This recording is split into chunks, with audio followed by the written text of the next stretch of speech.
How your website appears on a mobile device is just as important as how it appears on a desktop. And in this video, I'm going to show you how you can check the mobile view of your Squarespace website and how you can also make changes to the mobile view without affecting the layout on desktop. If you haven't already got a copy of my Squarespace website checklist, I'll leave a link in the description box below. It's completely free to download. And if you're building a website on Squarespace, you can follow through with all the steps before you launch.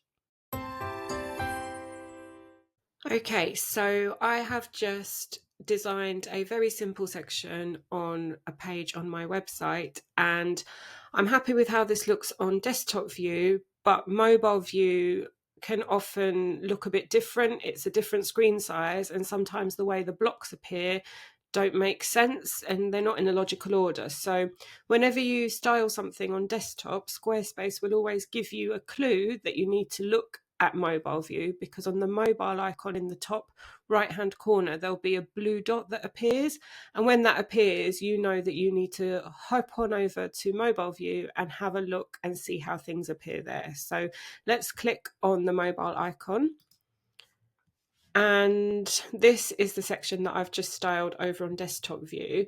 Now this isn't too bad. It's got the two images, it's got my text and my button. Sometimes the text might be at the top and then you might get two images and then the button right at the bottom, which really wouldn't make sense. This does make sense. However, I don't think there's any need for us to have both images here. I think one image is probably just enough for this smaller screen size. And I think maybe the image could go at the top. I think the image of the girl makes more sense because it actually shows the person. And we could give everything a little bit more breathing room. So the section could just have a little gap at the top and a little gap at the bottom. So let's just go ahead and move things around.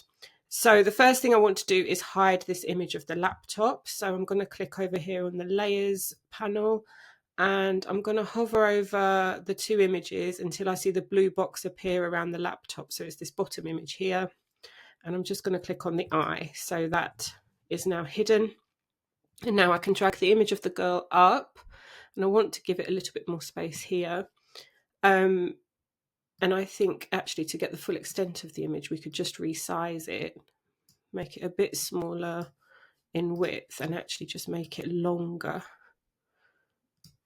Okay, that looks good, but now you can see the text box is hidden and the button overlaps the text. So we just need to drag everything down so that it fits and it makes sense.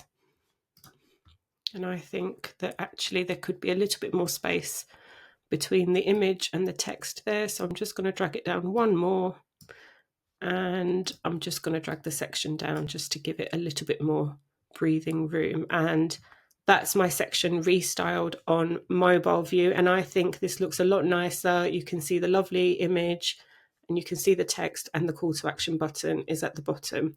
So this is how it looks on desktop. And we've restyled it so that it makes sense and flows a bit better on mobile. If you found this video useful, please remember to give it a like and subscribe to the channel so you don't miss out on any further Squarespace tutorials. I'll leave a link to my Squarespace website checklist in the description box below. Be sure to grab a copy of that. Thank you so much for watching, and I wish you all the best with your website.